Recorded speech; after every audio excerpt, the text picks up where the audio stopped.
നമസ്കാരം.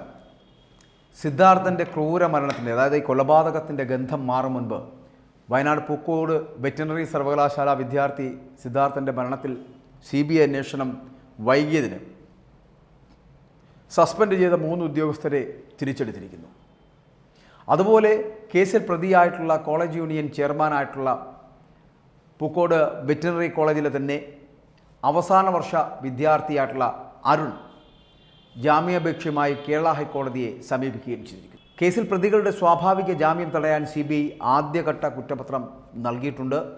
20 പ്രതികളെ ഉൾപ്പെടുത്തിക്കൊണ്ടിട്ടുള്ള ഒരു കുറ്റപത്രമാണ് സമർപ്പിച്ചിരിക്കുന്നത്. എന്നാൽ ഇതിനെയെല്ലാം മറികടന്നുകൊണ്ടാണ് ഇപ്പോൾ ഉദ്യോഗസ്ഥരെ തിരിച്ചെടുത്തിരിക്കുന്നത്. അതുപോലെയാണ് ഈ പൂക്കോട് വെറ്റിനറി കോളേജിലെ അവസാന വർഷ വിദ്യാർത്ഥിയായിട്ടുള്ള അരുൺ ജാമ്യാപേക്ഷയുമായി ഇപ്പോൾ കേരള ഹൈക്കോടതിയെ സമീപിച്ചിരിക്കുന്നത്. അരുൺ കോലോത്താണ് ജാമ്യാപേക്ഷയുമായി ഹൈക്കോടതിയെ എത്തിയിരിക്കുന്നത്. വലിയ വിവാദങ്ങൾ ഉണ്ടാക്കിയ ഒരു കൊലപാതകം എന്ന് പറയപ്പെടുന്നതാണ് സിദ്ധാർത്ഥൻ്റെത്. ഈ തിരിച്ചെടുത്ത 3 ഉദ്യോഗസ്ഥരെ, ആ 3 ഉദ്യോഗസ്ഥരെയാണ് ജോലിയിൽ നിന്ന് ഇപ്പോൾ തിരികെ എടുത്തിരിക്കുന്നത്. സെക്രട്ടേറിയറ്റിലെ 3 വനിതാ ഉദ്യോഗസ്ഥർ, ആ ഉദ്യോഗസ്ഥരാണ് ജോലിയിലേക്ക് തിരികെ പ്രവേശനം നൽകിയിരിക്കുന്നത് എന്നുള്ളതാണ്. CBIക്ക് കേസ് സംബന്ധിക്കുന്ന രേഖകൾ, ആ രേഖകൾ കൈമാറുന്നതിൽ വീഴ്ച വരുത്തിയതിനായിരുന്നു ഈ 3 ഉദ്യോഗസ്ഥരെയും സസ്പെൻഡ് ചെയ്തിരുന്നത്. ഒരു കാലയളവും കാലവിളംബവുമില്ലാത്ത യാത്ര. ആഭ്യന്തര വകുപ്പിലെ M സെക്ഷനിലെ ഡെപ്യൂട്ടി സെക്രട്ടറിയുള്ള Prashanta, section officer Bindu, office assistant Anju, ഇവരെയാണ് ജോലിയിൽ തിരിച്ചെടുത്തിരിക്കുന്നത്.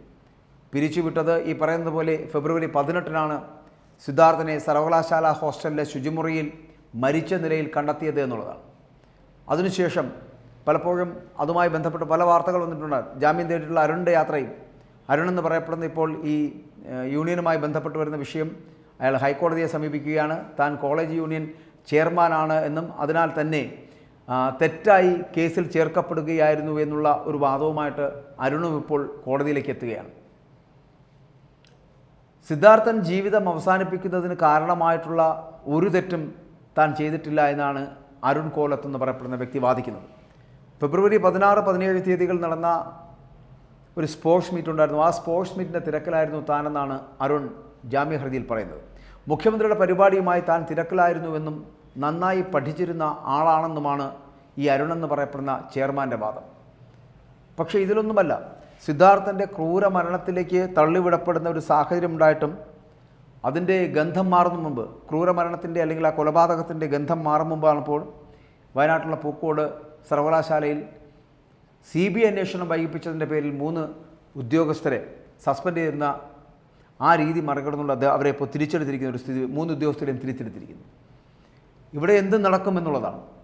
സിദ്ധാർത്ഥൻ എന്ന് പറയപ്പെടുന്ന ഒരു വിദ്യാർത്ഥി അതിനെ ക്രൂര മരണത്തിലേക്ക് തള്ളിവിടപ്പെടുകയും അല്ലെങ്കിൽ അതിനെ കൊലപാതകം ചെയ്യപ്പെടുകയും ചെയ്ത SFIയുടെ അടക്കം നേതാക്കളുള്ള പ്രതിപട്ടികയിൽ നിന്നും ഇവരൊക്കെ ഇങ്ങനെ മാറി സഞ്ചരിക്കുന്നു. സിദ്ധാർത്ഥൻ്റെ മരണം അല്ലെങ്കിൽ അന്ന് നടന്ന ആത്മഹത്യ എന്ന് പറയപ്പെടുന്ന തരത്തിലുള്ള ക്രൂര കൊലപാതകം, ആ കൊലപാതകത്തിനെ ന്യായീകരിച്ചു കൊണ്ടുവരപ്പെട്ട CPMൻ്റെയും DYFIയുടെയും നേതാക്കളെ ഈ കേരള സമൂഹം കണ്ടതാണ്. പക്ഷേ ഞാനൊരു കാര്യം കൂടി ഓർമ്മിപ്പിക്കുകയാണ്. ഇതിനിടയിൽ ഫെബ്രുവരി മാസത്തിൽ കഴിഞ്ഞ് മാർച്ച് മാസം വരെ, മാർച്ച് പകുതിയോളം വരെ നമ്മൾ ഈ സിദ്ധാർത്ഥൻ്റെ വിഷയവുമായി ബന്ധപ്പെട്ടിട്ട് എല്ലാ രാഷ്ട്രീയക്കാരും ഇതിനോടൊപ്പം ചേർന്ന് സഞ്ചരിക്കുകയും സിദ്ധാർത്ഥൻ്റെ അമ്മയെയും അച്ഛനെയും കണ്ട ആ രക്ഷിതാക്കളോട് അവരുടെ ഐക്യദാർഢ്യം പ്രഖ്യാപിക്കുകയൊക്കെ ചെയ്ത് CBI അന്വേഷണം അടക്കമുള്ള കാര്യങ്ങൾ വളരെ കൃത്യമായ ഇടപെടലുകൾ ഉണ്ടാകുമെന്ന് പറഞ്ഞ വാഗ്ദാനങ്ങൾ മാത്രം നൽകുന്ന രാഷ്ട്രീയക്കാരെ നമുക്ക് മാർച്ച് മാസം ഒരു 10-ാം തീയതി വരെ കാണാൻ കഴിഞ്ഞു. അതിനുശേഷം ഈ തിരഞ്ഞെടുപ്പുമായി ബന്ധപ്പെട്ട് വരുന്ന വിഷയങ്ങളുണ്ടാകുന്നു. തിരഞ്ഞെടുപ്പ് പ്രഖ്യാപനം, ലോക്സഭാ തിരഞ്ഞെടുപ്പ് പ്രഖ്യാപനം ഉണ്ടാകുന്നു. തിരഞ്ഞെടുപ്പിൻ്റെ ചൂടിലേക്ക് രാഷ്ട്രീയ ഭേദമന്യേ എല്ലാ രാഷ്ട്രീയ പാർട്ടികളും അവരുടെ തിരഞ്ഞെടുപ്പ് വിജയങ്ങൾക്കും തിരഞ്ഞെടുപ്പ് പ്രചരണങ്ങൾക്കുമായി പോകുന്ന ഒരു കാലഘട്ടം വന്നപ്പോൾ ഈ സിദ്ധാർത്ഥൻ്റെ രക്ഷിതാക്കളും വഴിയാധാരമായി എന്നുള്ളതാണ്. നിയമത്തിന് മുന്നിൽ നീതി കിട്ടാതെ പകച്ചു നിൽക്കുന്ന അച്ഛനും അമ്മയും മാത്രമാണ് നമുക്ക് കാണാൻ കഴിഞ്ഞത്. CBIയുടെ അന്വേഷണത്തിലേക്ക് എത്തണം, ഇതിൻ്റെ യാഥാർത്ഥ്യം ജനങ്ങൾ തിരിച്ചറിയണമെന്ന് ആവശ്യപ്പെട്ടുകൊണ്ട് പൊതുസമൂഹം അടക്കം മുന്നോട്ടിറങ്ങിയ ഒരു കൊലപാതകത്തിൻ്റെ ചുരുളഴിക്കുന്നതിനുള്ള ശ്രമങ്ങൾ നടത്തുമ്പോൾ ഒന്നും മിണ്ടാതെ അതിനകത്ത് മൗനം പാലിച്ചിരുന്ന ഒരു സർക്കാരും ആ സർക്കാരിനെ പിന്താങ്ങിയിരുന്ന കുറച്ച് ഉദ്യോഗസ്ഥരും ചേർന്ന് CBI അന്വേഷണം അടക്കം മുടക്കുന്നതിന് വേണ്ടിയുള്ള സ്ഥിതിവിശേഷം ഉണ്ടാക്കി. പക്ഷേ പിന്നീട് പെട്ടെന്ന് തിരഞ്ഞെടുപ്പ് പ്രഖ്യാപനം വന്നപ്പോൾ CBI അന്വേഷണമെങ്കിൽ CBI അന്വേഷണം എന്ന് പറഞ്ഞ് മുഖ്യമന്ത്രി അടക്കമുള്ളവർ CBI അന്വേഷണത്തിന് ഉത്തരവിടുന്ന ഒരു കാഴ്ചയും നമ്മൾ കണ്ടു. പക്ഷേ ആ CBI അന്വേഷണം മുടങ്ങുകയും അതിലേക്ക് എത്തുവാനുള്ള ദൂരം കൂട്ടുകയും ചെയ്ത ഉദ്യോഗസ്ഥരെയാണ് ഇപ്പോൾ പുറത്താക്കുകയും ഉടൻ തന്നെ തിരിച്ചെടുക്കുകയും ചെയ്തിരിക്കുന്നത്. എത്ര പെട്ടെന്നാണ് ഇതൊക്കെ നടക്കുന്നത്?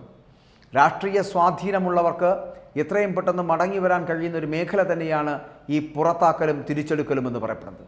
അതേസമയം വേറെ എന്തിൻ്റെയെങ്കിലും പേരിൽ പുറത്താക്കപ്പെട്ട പലരും വർഷങ്ങൾ കഴിഞ്ഞാലും അകത്ത് കയറാൻ കഴിയാതെ ഇന്നും സെക്രട്ടേറിയറ്റിൻ്റെ തിണ്ണ നിരങ്ങുന്നുണ്ട് എന്നുള്ളതാണ് യാഥാർത്ഥ്യം. പക്ഷേ ഇവിടെ ഉദ്ദിഷ്ടകാര്യത്തിന് ഉപകാരസ്മരണ എന്ന് പറയേണ്ടി വരും. സിദ്ധാർത്ഥൻ്റെ ക്രൂരമരണത്തിന് CBI അന്വേഷണം വേണമെന്ന് ആവശ്യപ്പെട്ടുകൊണ്ട് അവരുടെ മാതാപിതാക്കൾ മുഖ്യമന്ത്രി അടക്കം കണ്ടു പറഞ്ഞപ്പോഴും ആ CBI അന്വേഷണത്തെ വൈകിപ്പിച്ച, അതായത് സർക്കാരിന് പേരുദോഷം കേൾക്കാതിരിക്കാൻ, പാർട്ടിക്ക് പേരുദോഷം കേൾക്കാതിരിക്കാൻ, DYFIക്ക് പേരുദോഷം കേൾക്കാതിരിക്കാൻ, SFIക്ക് പേരുദോഷം ഉണ്ടാകാതിരിക്കുന്നതിന് വേണ്ടി CBI അന്വേഷണത്തിൽ പോകാതിരിക്കണമെന്നുള്ള തരത്തിൽ CBI അന്വേഷണത്തെ വൈകിപ്പിച്ച ഉദ്യോഗസ്ഥർക്ക് ഒരു മാസത്തിനുള്ളിൽ തന്നെ തിരിച്ചു മടക്കം അവരുടെ അതേ ഡിപ്പാർട്ട്മെൻറ്റിലേക്ക് ലഭിക്കുന്നുണ്ട് എന്നുണ്ടെങ്കിൽ അതിനർത്ഥം ഉദ്ദിഷ്ടകാര്യത്തിന് ഉപകാര സ്മരണ എന്ന് തന്നെയാണ്. അതായത് രാഷ്ട്രീയ സ്വാധീനത്തോടുകൂടി സർക്കാരിനെ സഹായിക്കാൻ ശ്രമിച്ചവർക്ക് വീണ്ടും തിരിച്ച് സർവീസിലേക്ക് കയറാൻ കഴിയുന്നു എന്നുള്ളത് തന്നെ.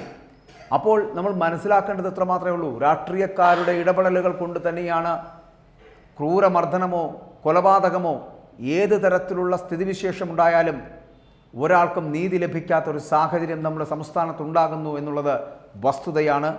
ഒരു വസ്തുതയായി നമ്മുടെ മുൻപിൽ, ഒരു ചോദ്യചിഹ്നമായി നമ്മുടെ മുമ്പിൽ സിദ്ധാർത്ഥനും നിൽക്കുന്നു.